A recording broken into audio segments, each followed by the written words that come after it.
Le Maroc l'a vraiment fait dans ce match de fou. Il a arrêté ce penalty.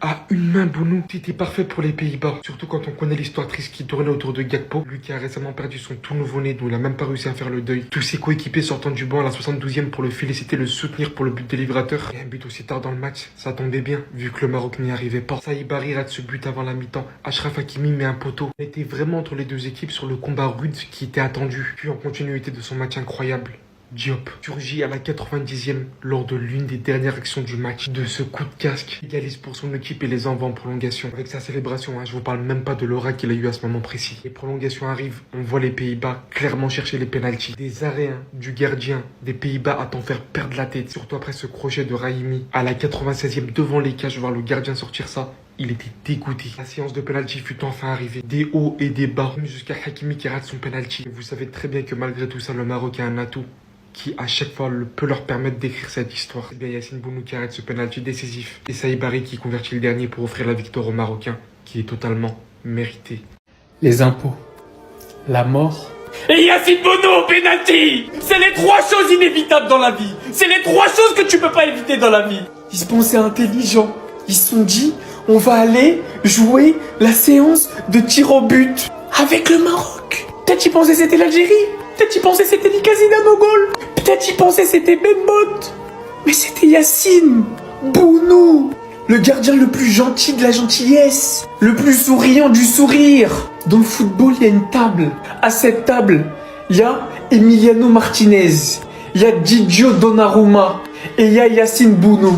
Ils sont posés, ils boivent un café et il n'y a personne d'autre qui a le droit de s'asseoir à leur table. Et c'est cruel pourtant, parce que si on va pas au tir au but, l'homme du match, c'est Verbruggen.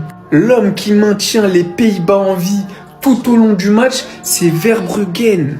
Le plus dur, c'était Verbruggen. Mais quand ça tire au point de péno, allô, y a Bono. En fait, les Marocains, je sais même pas si vous avez une chanson pour lui, mais faut lui inventer une chanson. Je sais pas, mais faut lui inventer une chanson. Un chant, un truc. Y'a Bono, je sais pas, mais il mérite un truc. Je vous jure les gars, voilà. Je pense que dans toute la sélection marocaine, il n'y a pas un joueur que j'aime plus que ce gardien. Il passe sa vie à sourire. Il dégage le nour sur son visage. Il a la baraka sur sa ligne. Mais en fait, c'est pas la baraka, c'est parce qu'il est trop fort. Psahatkom, félicitations. Direction le Canada pour les 8e de finale. Allez vous occuper des hockeyeurs. Montrez-leur la différence entre le football et le soccer.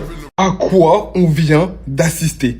À quoi on vient d'assister? Le Maroc qui sort les Pays-Bas de la Coupe du Monde et vont en 8e de finale contre le Canada. Une séance de pénalty rocambolesque, mais laissez-moi vous dire la vérité. L'équipe qui a voulu jouer de la première à la 120e minute a été récompensée. Tout simplement. Il y a une équipe qui a voulu jouer et voulu gagner le match sur le terrain et une autre qui a voulu défendre et essayer de gagner au tir au but. Et ça ne paye jamais. L'arrêt de Bono avec un point. Célébration de Saïbari sur le but victorieux. Le pénalty raté d'Hakimi. Il s'est passé trop de dingueries dans ce match. Qui passe de héros national, parce que là, sa parade dans la prolongation sur Raimi, c'est une dinguerie. Un pénalty contre sa propre cage, alors qu'il avait arrêté le ballon, il est passé de héros à 0. Mais en fait, le match avait trop de rebondissements.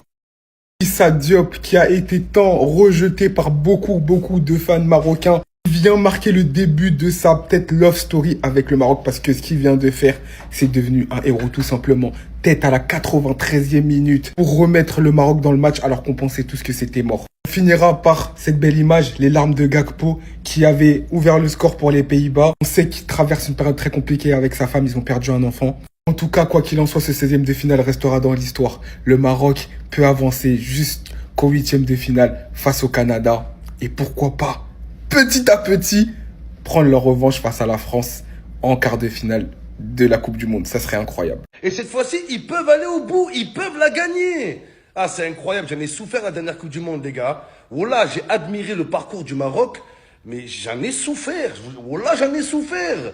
Des klaxons aux Champs-Élysées, des fumigènes, des drapeaux, 8e de finale, quart de finale, demi-finale. Ah non, les gars, c'est trop. C'est que les joueurs du Maroc, ils sont bons qu'avec leur pays. C'est incroyable. Et dans leur club, ils sont nuls. Nous, les joueurs de l'Algérie, ils sont nuls avec leur club et nuls avec l'Algérie. Les deux, les gars, c'est un truc de fou. C'est un truc de fou. Pourtant, sur le papier, on est plus fort que le Maroc. Voilà. C'est le Maroc. Encore une victoire du Maroc. Qu'est-ce que je suis jaloux, les gars. C'est pas possible.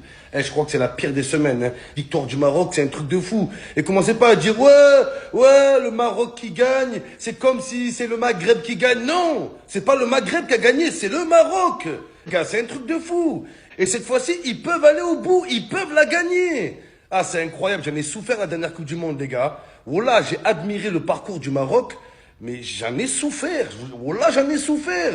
Des klaxons aux Champs-Élysées, des fumigènes, des drapeaux, 8e de finale, quart de finale, demi-finale. Non, les gars, c'est trop pour moi, voilà. Par contre, ce qui est fou avec l'équipe du Maroc, c'est que les joueurs du Maroc, ils sont bons qu'avec leur pays. C'est incroyable. Et dans leur club, ils sont nuls. Nous, les joueurs de l'Algérie, ils sont nuls avec leur club et nuls avec l'Algérie. Les deux, les gars, c'est un truc de fou. C'est un truc de fou. Pourtant, sur le papier, on est plus fort que le Maroc. Voilà, les gars, sur le papier, l'Algérie est largement au-dessus du Maroc. Mais je sais pas ce qui se passe. On dirait que c'est l'OM. On a trop de pression à domicile, on n'arrive pas à gagner. C'est un truc de dingue, voilà. Non, après, respect aux Marocains et tout. Mais je suis jaloux. Voilà, je meurs de jalousie. J'ai peur de crever de jalousie un jour. Je vous dis la vérité, les gars. Ils ont encore gagné. Yacine, je m'adresse à toi, on se suit sur les réseaux. Je sais que tu vas voir cette vidéo. T'es une putain de légende. T'es une putain de légende. Regardez l'arrêt. Regardez l'arrêt sur l'avant-dernier penalty. Celui qui a permis à Saïbari d'avoir la balle de match.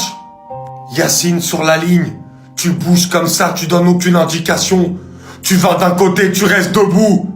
Et tu siffles le ballon. C'est la deuxième fois en phase à élimination directe de Coupe du Monde que Yacine Bono sauve la nation sur penalty dans une séance de tir au but. Sans compter tous les arrêts qu'il avait fait en 2022. Sans compter même le peu d'arrêts qu'il a à faire ce soir mais qui fait super bien, notamment sur la grosse frappe de Van de Ven. Bono, Yacine, t'es une putain de légende.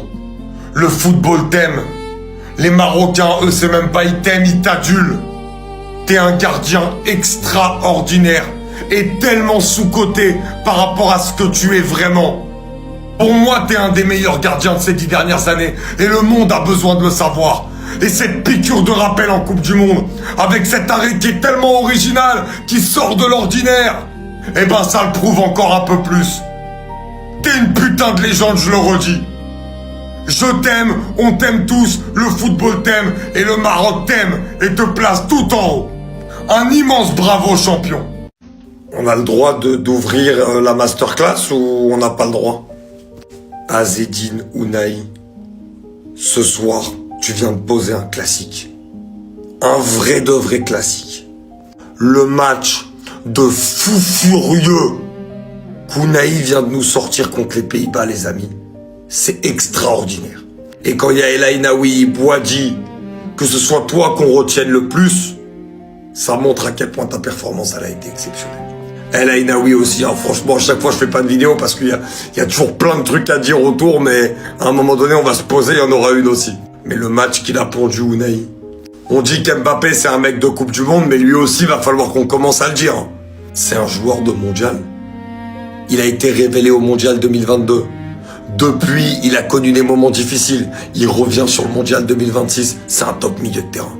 C'est le Ounahi prime. Le match qui te sort aujourd'hui, il n'y a aucun défaut. Il n'y a rien qui va pas. Techniquement, c'est parfait. Les orientations, elles sont parfaites. La manière de jouer, elle est parfaite. Les passes qui cassent les lignes. Et il y a 2-3 passes où il envoie un joueur sur orbite jouer à 1 contre le gardien.